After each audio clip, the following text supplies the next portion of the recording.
항생제의 효능과 효과에 대하여 알아보겠습니다. 세균을 죽이거나 세균의 성장을 억제하고 미생물의 성장이나 생존을 저해하는 약물의 총칭입니다.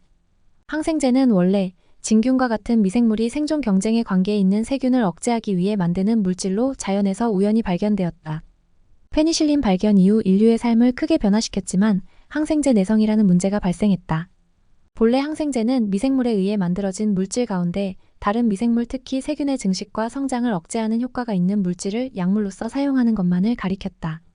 최초의 항생제인 페니실린을 푸른 곰팡이로부터 얻은 것이 그 예이다. 따라서 좁은 의미의 항생제를 가리킬 때 인공적인 합성 물질은 유사한 효과를 보이더라도 항생제에 포함되지 않는다. 그러나 근대 이후 빠른 속도로 의학이 발달함에 따라 인공적인 항균 물질의 합성 개발도 활발해지게 되었다. 이에 의학자들은 인공적으로 합성 또는 반합성된 항균 물질을 기존의 항생제와 비교하여 항균제라고 칭했는데 실무에서는 항생제와 항균제가 유사한 기능을 수행하도록 처방되었으므로 항생제와 항균제를 구분하지 않고 항생제라고 부르거나 전자를 천연 항생제라고 부르는 용례가 확산되었다. 한편 항균제의 항균은 세균에 대항하는 물질만을 가리키므로 진균이나 바이러스, 원충 등 다른 미생물에 작용하는 약제까지 항균제라고 하면 엄밀히 말해 틀린 것이 된다. 따라서 항진균제, 항바이러스제, 항원충제를 포괄하는 넓은 의미의 항생제는 항미생물제제라고 부르는 것이 권장된다. 또 항생제는 세균에 미치는 영향에 따라 세균의 성장과 번식을 억제하며 인체의 면역계가 함께 작용하도록 하는 정균성 항생제와 성장 중인 세균을 직접 죽이지만 증식하지 않는 휴지기 상태의 세균은 죽일 수 없는 살균성 항생제로도 나뉜다. 항생제 남용으로 인해 항생제 내성균의 발생이 증가하고 그로 인해 어떠한 항생제로도 치료가 불가능한 소위 슈퍼박테리아가 인류의 생존을 위협할 것이라는 우려가 있다.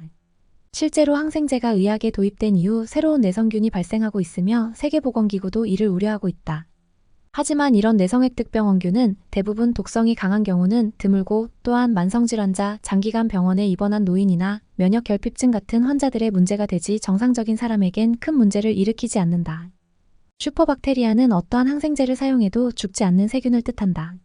슈퍼버그라고도 하는데 현대에는 항생제의 남용으로 항생제의 내성을 가진, 즉 저항성이 높은 돌연변이 박테리아들이 많이 생겼다.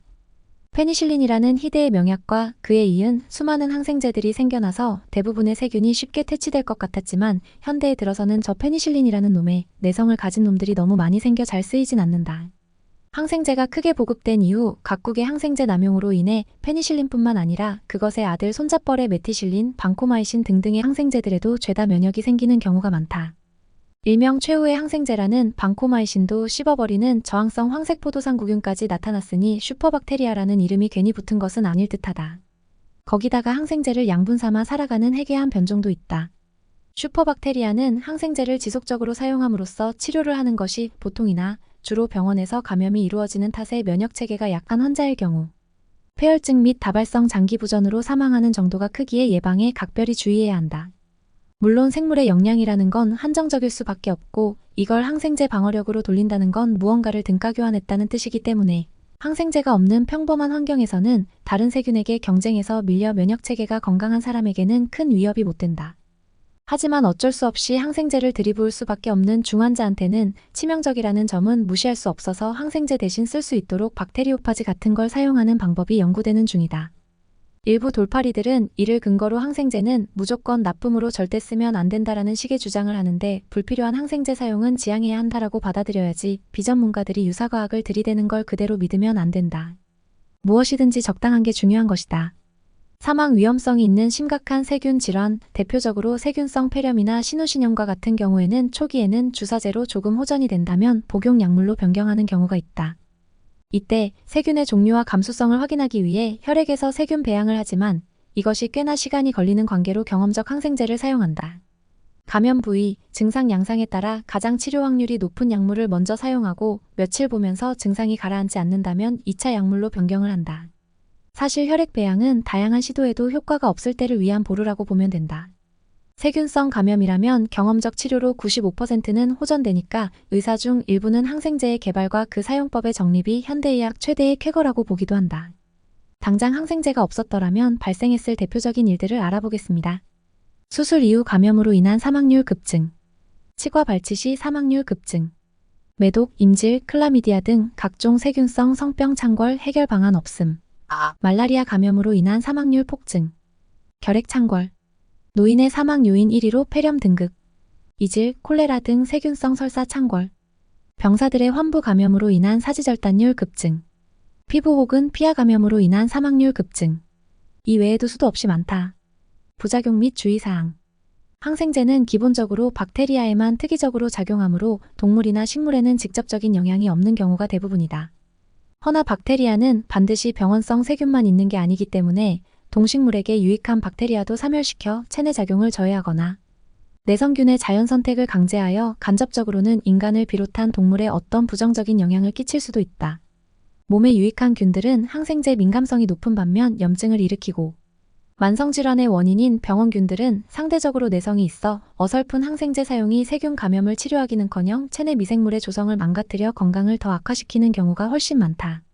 원치 않는 부작용 중 높은 확률로 설사가 발생하는데 이는 항생제 사용 시 대장균 등의 장내 정상 세균들이 덤으로 사멸하기 때문이며 이로 인해 비정상 세균이 증식하거나 장내 삼투압, 산도 변화 등으로 설사를 일으킨다. 기전에 따라 충분한 수분 섭취와 함께 지켜볼 수도 있고 다른 항생제를 추가 복용할 수도 있다. 항생제로 완치된 이후 장내 유익균을 다시 회복하기 위해 프로바이오틱스 복용을 권하기도 한다. 항생제에 따라 부작용과 힘든 정도가 천차만별이며 또 주사제의 경우에는 항생제 및 질환의 종류에 따라 맞는 속도도 모두 다르다. 항생제 중 일부는 간독성, 신독성, 이독성의 유발 가능성이 있기도 하고 24시간 내내 일정한 농도를 유지해야 효과적인 경우도 있어 빨리 맞겠다고 임의로 투여하거나 속도를 높였다간 큰일 날 수 있다. 그냥 설정해준 대로 맞도록 하자. 특히 일정 농도 유지가 필요할 시 농도가 줄어들면 죽어가던 세균이 다시 증식하며 치료 기간이 길어지거나 운 나쁘면 내성균이 생길 수도 있다. 이럴 경우 약은 교체되고 치료 기간은 길어지며 심각하면 사망한다. 인체 내에 들어갈 시 효과를 보는 항생제는 인체 외에서는 효과 보장이 되지 않거나 효과가 전혀 없다. 이건 항생제 외에도 많은 약물이 그러한데 간 대사 등을 거치면서 다른 물질로 대사가 된 후 효과를 나타내는 약물이 많기 때문에 간혹 항생제를 빻아 가루를 낸 후 물에 개어 상처를 닦는 사람이 있는데 하지 말자. 효과 없다는 논문이 있다. 대부분의 경우 항생제 내성균이 문제가 되지만 이와 별개로 항생제 과민 반응 때문에 뜻밖의 부작용을 겪는 사례도 존재한다. 대체로 가벼운 부작용은 항생제 투여를 중단하면 며칠 내로 호전되지만 가끔 후유증이 남아서 크게 고생할 수 있으니 주의해야 한다. 혹시 부작용이 의심된다면 투약을 즉각 중단하고 전문의와 상담해야 한다. 장내 유익균의 사멸로 인해 면역력 저하, 구강 감염, 알러지의 위험성이 높아지며 우울증과 불안 증세에 영향을 미친다. 항생제는 감수성이 있는 대부분의 세균을 죽이지만 드물게 돌연변이에 의해 특정 항생제에 죽지 않고 견딜 수 있는 세균이 존재한다.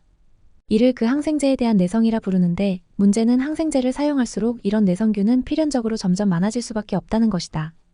생물들이 자연 선택에 의해 도태되거나 살아남아 우점종이 되듯 내성균은 항생제로 동족들이 죽어나갈 때 홀로 살아남아 자손을 퍼뜨린다. 게다가 세균의 특성상 한 세대가 매우 짧기 때문에 번식 속도도 엄청나게 빠르다. 즉 환경에 적응을 하는 속도가 매우 빠르다. 결국 항생제를 쓰다 보면 내성균만 남게 되며 이는 모든 항생제의 숙명이다. 그래서 과학자들은 새로운 항생제를 계속 개발해야 하며 꼭 필요한 경우에만 항생제를 사용함으로써 내성균의 출현을 최대한 늦춰야 한다. 그러나 현실은 녹록지 않아서 인간에게 사용할 수 있는 항생제의 개발에는 10여 년이 넘는 시간과 많은 비용이 소모되는데 반해 항생제의 남용은 걷잡을 수 없이 퍼지고 있다. 당장 손 씻는 가정용 비누에 항생제를 넣은 제품들이 버젓이 슈퍼에서 팔리고 있으며 의사들마저 바이러스 질환인 감기의 항생제를 예방용이라며 습관적으로 처방할 정도로 항생제 오남용은 심각한 수준이었다. 항생제 내성 및 부작용에 대한 대응 방안. 우선 항생제를 줄이는 가장 큰 방법임과 동시에 내성균에 감염이 되지 않는 예방적 차원으로 육류 가공식품의 섭취를 줄이는 것이다. 그리고 병원 내에서 주로 감염이 이루어지기 때문에 취약한 장소에서 손을 깨끗이 씻자. 항생제를 복용, 처리할 때에 의사나 수의사, 약사 등의 지침에 따라 시행을 하고 임의로 해서는 안 된다. 또한 이들이 처방할 때 항생제를 무분별하게 처방하는 관습은 버리고 몸속 세균은 되도록 생활 환경과 건강 및 면역 개선으로 극복해야 한다. 그나마 유산균의 복용이 이러한 항생제 불필요한 처방을 줄이는데 보탬이 되지만 여전히 항생제를 우선적으로 처방하기 때문에 의학계는 후속 연구를 진행 및 반성해야 하고 대응 방안을 다시 설립해야 한다. 항생제는 세균 감염 치료에 매우 중요하지만 잘못 사용하면 내성균 증가 등의 문제가 발생할 수 있습니다. 따라서 의사 처방에 따라 적절히 사용하는 것이 중요합니다.